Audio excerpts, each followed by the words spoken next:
Alright, starting out episode 3 of the E39. It's currently like way past since when this video was filmed, but this is Caleb from the future because I realized I didn't do any kind of proper intro for any of these episodes because I just came in, pressed record, started working on the car. So in this episode, we're really going to be focusing on trying to get that intake manifold back on the car. That is the core key component. I've never done an intake manifold at that point. So everything I was doing was kind of test fitting, getting this to work, getting that to work. Does this fit? Does this bolt go here? What's the torque spec? And it took a long time, but that was really because I wanted to take everything apart that I could while the intake manifold was off, clean it, restore it, learn what it did, learn it inside and out, and then put it back on. And that helped so much. Now I could take apart this car with my eyes closed because I took the time and the hard work to learn it. We ended up doing new serpentine belts, cleaned everything, fixed a harness. It's a jam-packed episode, so I hope you guys really enjoy it. And let me know down in the comments, by the way, if we're liking the car series, like just working on a car, something different from detailing. Obviously, detailing videos won't go anywhere, but I really love working on my cars or friends' cars and recording it. So let me know what you guys think below. Otherwise, enjoy the video.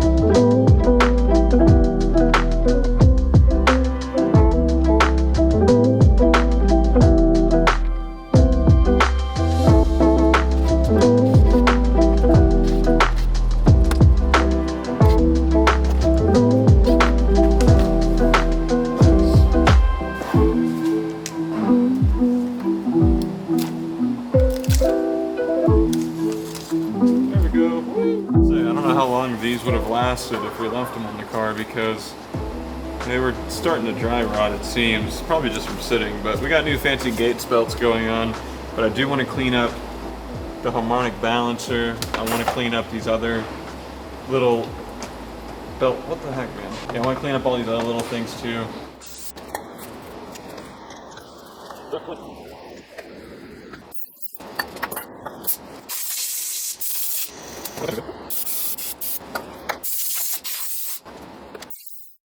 Alright, so we have to replace that one and that one.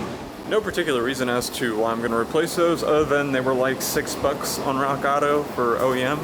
And on top of that, it just takes 2 minutes to replace, and those are dirty and old. They've been sitting for a while.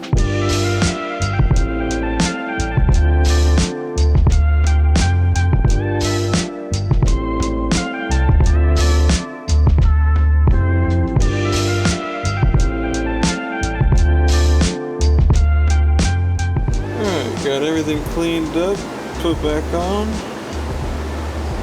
Looks much better. That's still kind of grubby. Alternator pulley ended up turning out really nice. New tensioner. All the areas where the belt sits cleaned up. Sick. Super nice. So in here is where that coolant hose goes.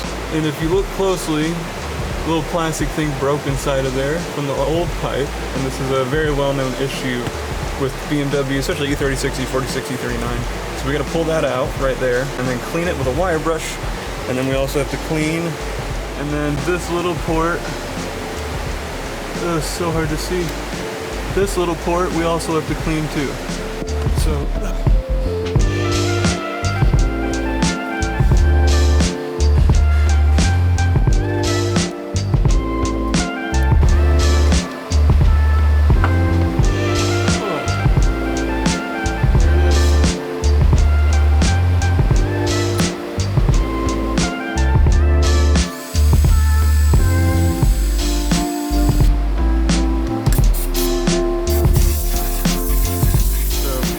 Right here is clean now, got that all out.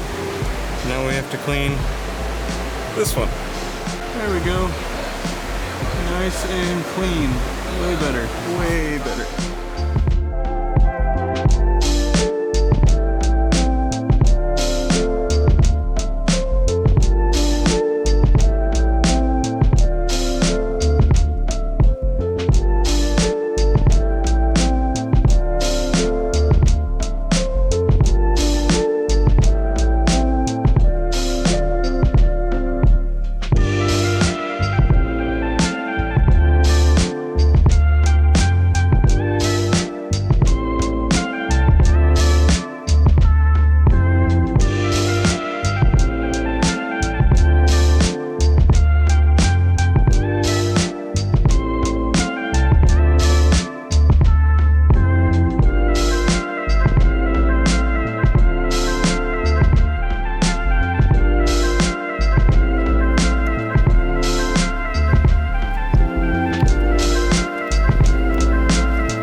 It's funny, so this coupler actually was non-existent.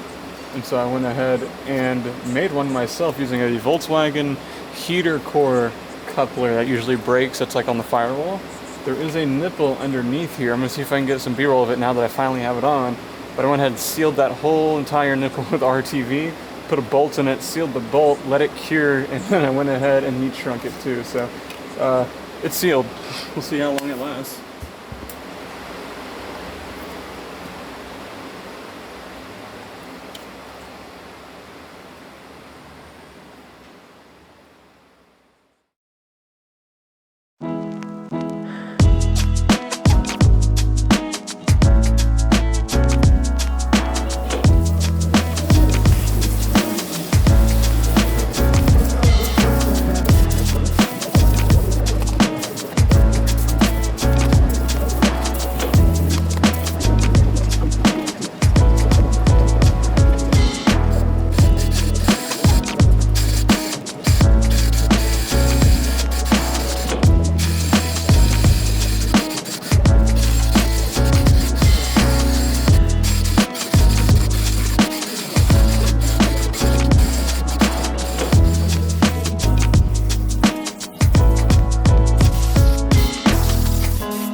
Alright, power steering time.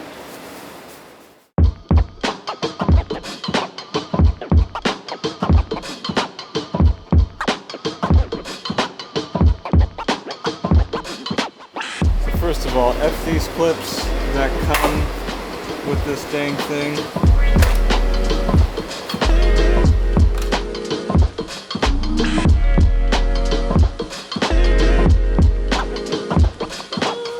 Usually whenever you buy a power steering housing and lines kit, because this is a very common issue with M54s, M52s, etc. These extra pipes, especially this one in particular that goes to the radiator, there is a set of O-rings that come with them, usually. Now if you're like me and you buy the parts separately because you're cheap, they don't come with O-rings. But I also have O-ring sets here at the shop, so if it does have O-rings, great. Just know usually a green one comes, which tells us that it's able to withstand things like coolant, refrigerant, and fuel, stuff like that. It goes on the top coolant pipe.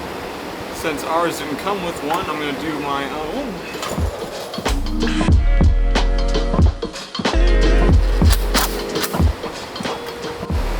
When it comes to the power steering housing, the line that goes to the power steering pump goes in here, and then over here is where the cooler line goes.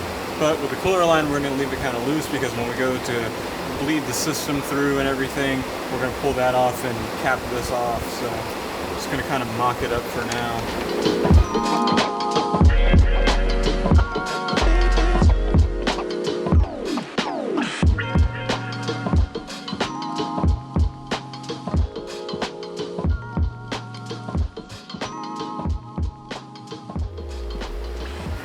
So essentially I walked in today and noticed the radiator wiggle. and I couldn't find where it mounts anywhere. Obviously up here there are two different radiator mounts, but it's not holding it up as it should, and I'm going to pull out the radiator because it's already taken apart and it's just hanging on by clips. It's literally holding itself onto the condenser, and hopefully pulling it out will show me how it mounts.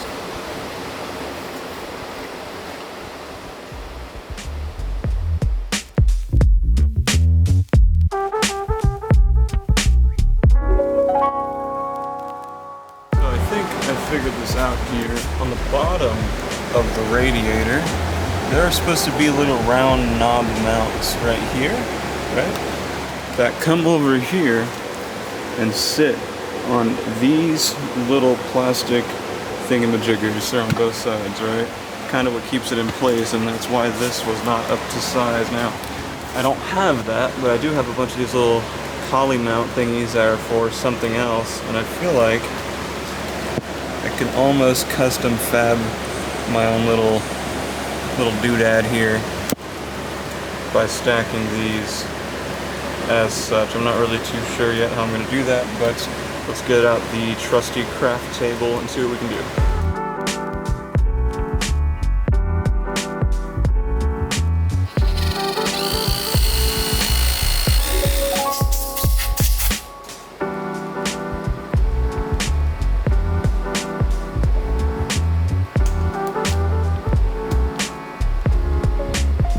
I can't believe that worked.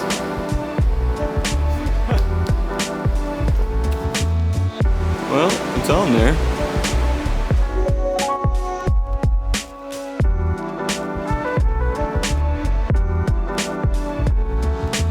Custom poly radiator mounts for the BMW that are somewhat paint matched. Yep.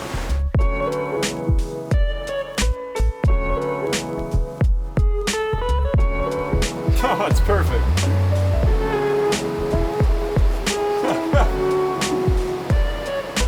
Oh man, it's perfect.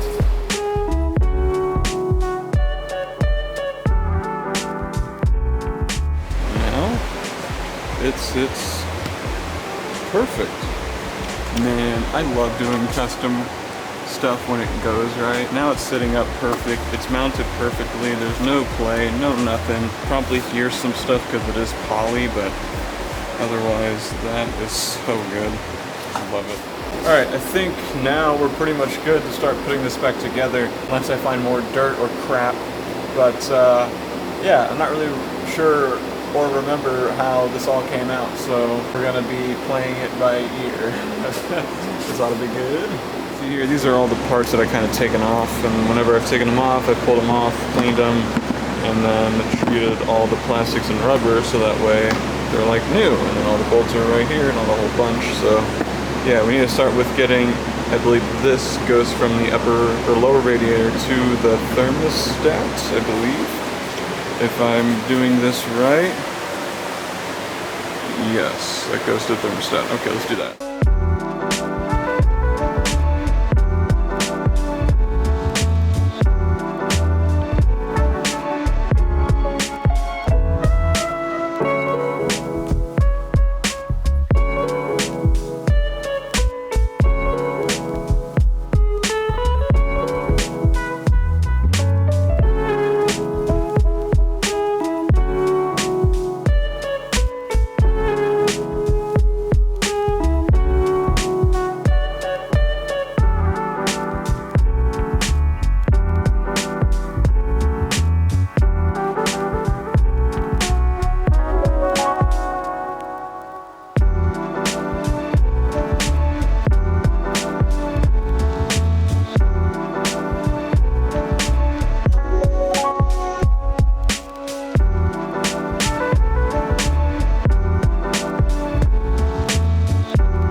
So fast forward about 2 or 3 hours, I have the intake manifold on, I got the fuel rail on with the injectors, I got pretty much everything ready to go for the final steps. We pretty much have to wrap up the rest of the vacuum system, hook up the fuel lines, and I think we may be good to start this thing.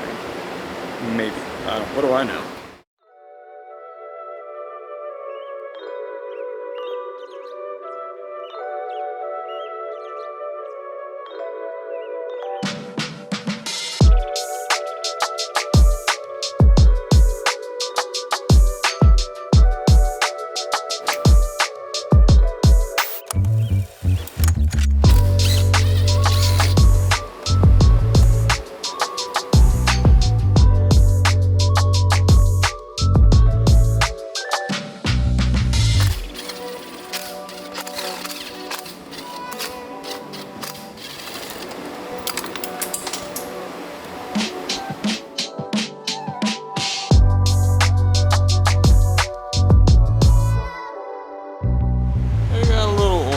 On them, but they're not too bad. I'm gonna give them the good old brake clean bath.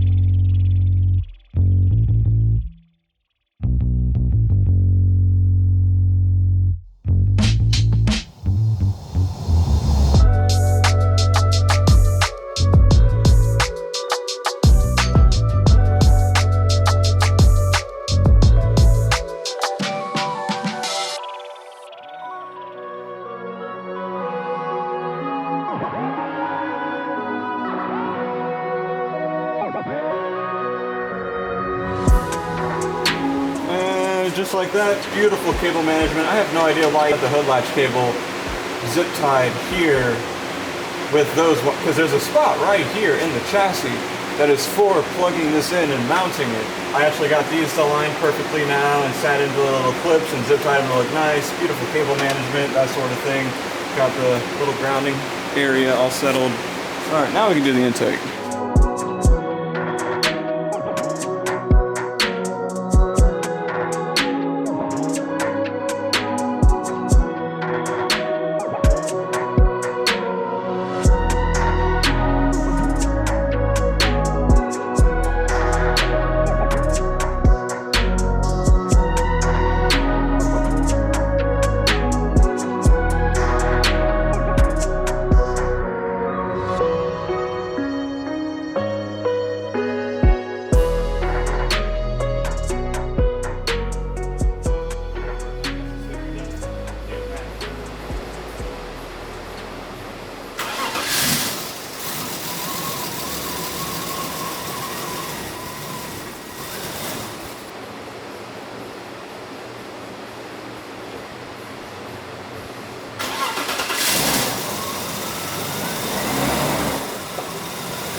Sometimes I just love the fact that I can go on Amazon and pick up stuff for this car.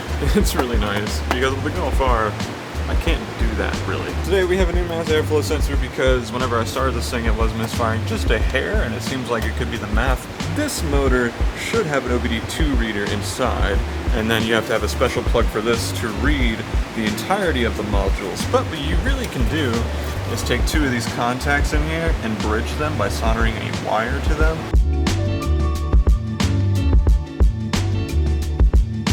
What I ended up doing is buying a little adapter. So it has that plug that you guys saw there, but it adapts itself to an OBD2 plug, and then from there I can plug in my OBD reader and see what kind of codes it's throwing.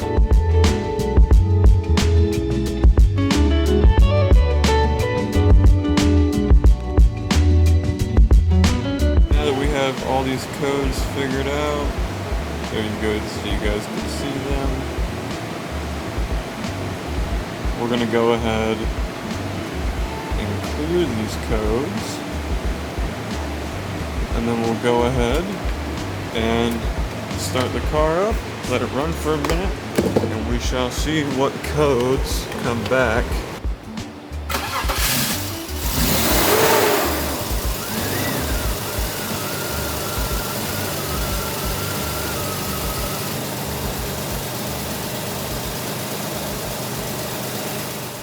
For the record, the shop is open, so I'm not kidding myself. It's alright. So let's check the codes again.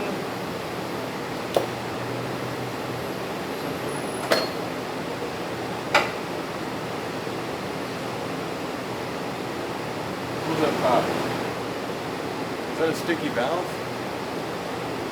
Alright, so we have a mass airflow code, secondary air injection, OT something. Alright. Let's go ahead and shut her down and put the math in it.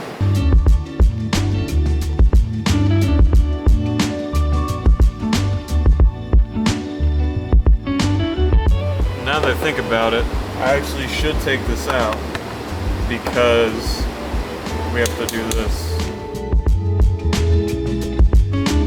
We're gonna go ahead and bleed the power steering system. So what this requires is for us to cap off this hose right here. So take this off, put a cap on that little nipple, and then this will stay on. We put fluid in here and have a reservoir that we can pour old fluid in. And as we're putting automatic transmission fluid in here, the car will be lifted up and I will turn left and right as it pumps the old fluid out.